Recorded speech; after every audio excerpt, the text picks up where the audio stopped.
It's being inspired again. It's Sunday, Sister Sunday. M. Siyempre, alam niyo po, yung last week natin is about marriage eh. It's about husband and wife. Paano patitibayin ang buhay mag-asawa. Siyempre, pagka po mag-asawa, usually po, nagiging pamilya, nagkakaroon ng anak. Amen. Kaya nga po, ang ganda po ng ating pong team po sa ngayong gabi, yung pong ating parenting in Jesus way. Nurturing with love and faith. Alam niyo kapatid, no? Meron akong naalala tuloy eh. Itong tungkol sa parenting na ito, sa totoo lang eh. 'Di ba? Merong iba natatakot na maging magulang. Kasi mahirap daw po magpalaki ng anak. Sabi naman ng mga anak, ang hirap din daw po magpalaki ng magulang. No? Yun ang hirap ko minsan. Maraming frustrated din po na anak. Kung marami pong frustrated na magulang, meron din po mga frustrated na anak. Kasi may mga magulang din po, hindi rin po hindi rin nasa tamang pamamaraan ang pagpapalaki ng anak. Pero meron tayong tinatawag, Sister Ems, na like father, like son. Meron tayong tinatawag na like mother, like daughter. So kung ano daw po yung nanay, ay siya din pong ugali at asal o yung ginagawa ng anak. Ganon din po ang tatay, di ba? Pag lasinggero ang tatay, lasinggero din po yung anak. No? Yun ang basagulero ang tatay, basagulero din po. Kaya napakahalaga kapatid ng pagiging isang magulang. Kasi tayo ang huwaran eh. Tayo po, ikaw at ako, tayo po ang unang guro. Hindi po yung guro sa eskwelahan. Tayo po ang pinaka-effective na guro ng ating mga anak. Amen. Kaya nga po yung keywords natin kanina, yung key message natin, embrace the calling of parenthood by nurturing our children with love, pag-ibig, Sister Ems, faith. Ibig sabihin, pananampalataya. I-guide natin sila na dadali natin siya sa ating Panginoon. Kasi saan tayo bumuo ng pananampalataya kundi sa ating Panginoon? Amen. Faith that Jesus exemplified. The best example of faith and love, it is only Christ. No? Let God's teachings and action guides our parenting journey. Alam niyo po, habang po tayo, maski lolo't lola ka na, may anak ka pa rin eh. Parents ka pa rin eh. Fostering an environment where love and compassion and faith flourish. Yun yung sinasabi eh. Napakahalaga pala ng pag-ibig, Sister Ems, na gagamitin natin. Kasi, ang isang nakita ko, mahirap ka magbigay ng pag-ibig kung wala kang pag-ibig. So, ako mismo, Sister Emma mismo, tayo po mismo, may brothers and sisters, kailangan nakaranas tayo ng tunay na pag-ibig. At saan ba nanggagaling ang tunay na pag-ibig? Sa ating Panginoon, si Jesus. Wala namang kasi ang pag-ibig ng tao, madalas may kung at kuminsan kumukupas.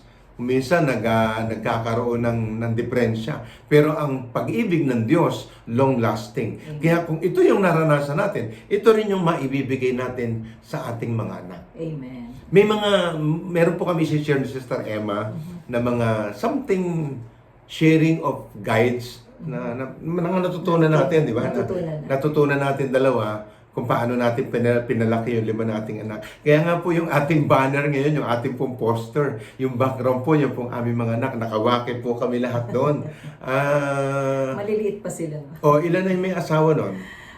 Wala pa. Wala pa. Wala pa. At that time, wala pa, no? So, yun ang Pero ngayon po, isa na lang po ang walang pamilya. May mga anak na rin po sila. So sila ngayon, parents na rin. No? Parents na rin. Kaya nga, madalas nagtatanong sila kay papa niya, kay mama niya, paano ba ito? Paano niyo ba kami pinalaki? Siyempre, alam niyo po, sa totoo lang, lagi ko sinasabi yun, ang mga anak parang daliri. Di ba? Hindi pare-pareho. Hindi pare-pareho. Pero itong mga guide po na ito ay isa pong parang manonurture natin, maiipon natin sa ating sarili upang magamit natin. Amen. One is love and compassion, Sister Ems. Amen. Parang yun yung number 1 na natutunan natin. Binasa natin kanina. Love and compassion. In Ephesians chapter 6 verse 4 says, Fathers, do not exasperate your children. Instead, bring them up in training and instruction of the Lord. Yung kasi ano sinabi ko nga po kanina, ang hirap magbigay kung wala ka. Amen. Paano mo ibibigay yung love? Wala kang love. Hindi ka nakaranas sa love. Alam nyo kapatid, merong ito pong isang yung natutunan natin sa renewal, yung healing of the family tree, Sister Ems. Kasi kung di ka nakaranas ng love sa parents mo, wala ka ibibigay sa mga anak mo. Paano mo ibibigay? So, paano po yun? Makakat po yun through healing of the family tree. No? Para po makat po yun. Para maranasin natin yung tunay na pag-ibig ng ating Panginoon. Amen. Yun yung isang pinaka the best na na nakita ko sa atin. Siguro marirelate natin sa may share natin ikaw, paano ka lumaki noon? Paano ka pinalaki ng parents mo? Yes, nandun yung love and compassion, pero nung tayo na yung naging magulang at nakilala natin ang Panginoon, di ba? Yun yung importante Magkaiba yung pala. Oo, magkaiba. Although, yung parents ko, kilala rin nila ang Panginoon, pero may difference May difference na iba yung may personal relationship ka sa Panginoon na ikukonsulta mo paano Hindi yung nagsisimba lang. Hindi yung Hindi yung nagrosaryo lang. Ikukonsulta mo kung paano yung magiging pagpapalaki ng mga anak. Iyon ang isang the best na narinig ko sa Rams. Yung sasabihin mo, for example, gusto mong iayos yung anak mo, no? Sa pag-aaral, Amen. di ba? Amen. Dati sa atin, ang gusto natin, uso nurse ngayon, mag-nurse ka. Uso engineer ngayon, mag-engineer ka. Hindi, Teacher. hindi po. Ngayon po, pinagdadasal natin yon. At pinakikinggan din natin anong gusto ng anak natin. Amen. To tell you honestly, yung aming po 5 anak, hindi po kami nasunod sa mga kurso po nila na kinuha sa pag-aaral. Sila po nasunod, kaya ang sasaya nila Di ba? Yun yung isang bagay. Pero yun naman, natutunan natin sa ating Panginoon. Kasi kung hindi naman, pipilitan natin gusto natin Yes. sa Ems Oo. Di ba? Magulang nga magugulang. Pero siyempre, yung love, Sister Ems, saan ba natin makukuha at saan natin matututunan yan? Ano sabi sa Scripture, Sister Ems? Another one in 1 Corinthians chapter 13 verse 4 to 7 says, "Love is patient. Love is kind. It does not envy. It does not boast. It is not proud. It does not dishonor others. It is not self-seeking. It is not easily angered. It keeps no record of wrongs. Love does not delight in evil, but rejoices with the truth. It always protects, always trusts, always hope, and always persevere." Doon ako sa huli. Ang ganda na it's always protecting our children. No? Alam mo yung pagpo-protect sa children po, hindi po ito yung wag kang lumabas ng bahay kasi baka ma-disgrasya ka. Misa kasi yun ang parents di ba? Sa atin, ang natin, anak, mag-ingat ka anak, no? Umuwi sa tamang oras para hindi kami mag-alala. So yun sinasabi natin protection. And always trust our children. Alam niyo po, yun ang umisa sa kasi tayo papunta ka pa lang, pauwi na ako. Di ba? Yun ang sabi natin sa mga anak natin, naku anak, papunta ka pa lang, pauwi na ako. Minsan, buti hindi sumasagot yung mga anak po natin. Anong sagot po? Buti po hindi tayo nagkasalubong. Di ba? Iyon po yung natin. Trust our children. Amen. If you trust God, you will trust our children. And always hope that there is something that God will guide them, that God will protect them, that God loves them. Alam mo, mahal mo anak mo, alam ko. Amen. Sigurado ko po, mahal mo anak mo. Pero naniniwala ka ba, kapatid, na mas mahal pa ng Diyos ang anak mo kaysa sa pagmamahal mo sa Kanya? Kaya nga, proteksyon natin ng Panginoon sa lahat And always persevere. Pagtiyagaan po natin. Kasi, ano po yan kumbaga sa martilyo sa kapako, di ba? Kailangan pagtiyagaan po natin hanggang sila po ay lumaki. Pag sila po ay napalaki natin ayon sa ating Panginoon, ang saya-saya ng tahanan. Amen. Amen. Ang saya-saya ng pamilya. Amen. Colossians 3 verse 21, it says, "Father, do not embitter your children, or they will become discouraged." Pag alam niyo po yung mapait na karanasan ng ating mga anak, yung parang nagtatanim sila ng sama ng loob sa atin, no? Madi-discourage sila eh. Tsaka po what to call this, yung dinudulutan natin sila ng, ibig sabihin, dinidiscourage natin sila, inaanuhan natin sila, dinidegrade natin sila. Bobo ka, hindi mo kaya yan. Yung mga ganon, alam niyo po yung, mahina ka. Wag kang mag-ano ng ganito. Naku, ganito lang kurso kunin mo, kasi ganito, ano mo. You know, my brothers and sisters, tinatanim po natin yung discouragement sa kanila. Amen. Ang sabi ng Panginoon, huwag po natin silang dulutan ng mapapait na karanasan. Nararanasan na po natin noon. Kailangan po yung mga dalisay, kailangan po yung masasarap, kailangan po yung what to call this, punong-puno ng pag-asa. Marami pong kabataan ngayon, wala na pong pag-asa. Totoo po. Kasi share lang sa akin ng isang brother last anong araw yun? Thursday. Nag-PM sa akin. Kasi nag-graduate po yung kanyang anak.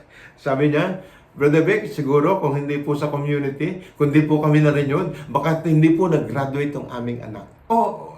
Wow! Ako, punong-puno. Kumbaga sa galak na galak ang puso ko. Kasi, di ba maraming natutunan sa ating Panginoon, yung guidance ng Panginoon, kung bakit napanuto, napaayos ang kanyang mga anak. At saka, Brother Vic, idugtong ko yung nag-sharing na yon. Kasi, isinabuhay din nila kasi yung natutunan kung paano ang magiging mabuting magulang nakita para ng sa anak nila. Yes, na nakita ng anak. So, yun nga, sabi nga, ang pagkamagulang talaga, parenting is up to the last breath. Of course. Minsan, masabihin lang po natin, yung tatay mo, nanay mo, magagalitin. Yung tatay mo, nanay mo, walang kibo. Hindi man lang nagpaparticipate. But deep inside, di ba, brothers and sisters, deep inside, ako yung tatay na walang kibo. Sa totoo lang. Pero siyempre, sa laman ng aking puso, punong-puno ako ng pag-ibig sa aking pamilya, aking asawa, sa aking mga anak. Siyempre, no? Yun yung pagiging tatay mo. Yun yung bukasyon na binigay sa iyo ng Panginoon. Dapat in-nurture mo, dapat pahalagahan mo. Pangalawang sharing of tips, Sister Ems. Another one is faith and trust. Faith and trust. Okay. In Proverbs chapter 22 verse 6 says, start children off on the way they should go, and even when they are old, they will not turn from it. You know, brothers and sisters, ang pananampalataya po kasi regalo ng Panginoon sa atin. Amen. But of course, para po mabuo ang ating pananampalataya sa ating Panginoon, we need to know Christ. Di ba? Kasi hindi ka naman maniniwala pag hindi mo kilala. Amen. So first, knowing Christ, believing God, trusting God, and faith. Faith is the foundation of our Christian life, pwede ba, brothers and sisters? Amen. And doon mabubuo yung trust pag meron ka nang nabuo na yung pananampalataya mo. Deuteronomy chapter 6, verse 6, this commandment that I give you today are to be on your heart, sa puso. Impress them on your children. Talk about them when you sit at home and when you walk along the road, when you lie down and when you get up. Imagine, sa lahat alam niyo po, sa totoo lang, ako po, sa isang parang nakikita ko, Sister Ems, hanggat bata pa yung anak mo, hanggat nakakatabi pa sa iyo sa higaan, hanggat nakakakalong pa sa iyong kandungan, please, nurture our children. Hanggat gusto pang sumama, kahit sa palengke gustong sumama, isama mo, sister. Kasi darating yung time, ayaw na niyang. Naalala ko, Brother Vic, nung bagong tayo rito sa Cebu, syempre, bago tayo, so ang daming imbitasyon, Nung una, syempre, dala-dala namin ng mga anak, birthday ng bata. Sunod, dala pa rin namin sila, birthday ng medyo may edad na. Sunod, pag may imbita, tatanungin na ng mga anak ko, whose birthday, ma? Is it the mother or the Kaya, payo namin, my dear brothers and sisters, hanggat sa gusto nilang sumama, sige, kahit na hinihila yung mga damit nyo, sige, isama nyo sila. Isang bagay na na-treasure ko, my brothers and sisters, yung paghalik. Yung aming mga anak, kahit kung matatanda na sila, pag nakikita ko po kami, hahalik yan. Bukod sa pagmamano, maghahalik pa po yan. Yun yung isang napakasarap.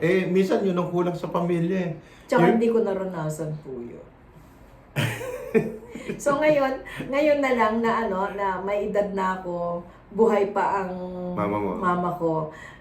Parang, ayun, ginagawa ko rin yung ginagawa ng mga anak ko sa akin. May time pa parang gano'n na although at least, binabalik natin yung magandang pamaraan sa ating mga magulang na. Kasi it reflects It reflects, di ba? Baligtad kami ni Sister Emma. Ako po at ang nanay ko at ang tatay ko, ay, Diyos ko po, as in, kalong-kalong akong tatay ko, kahit malaki na ako, nanay ko. Kaya nga, eto nga mag-asawa na po kami. Nakakatawa.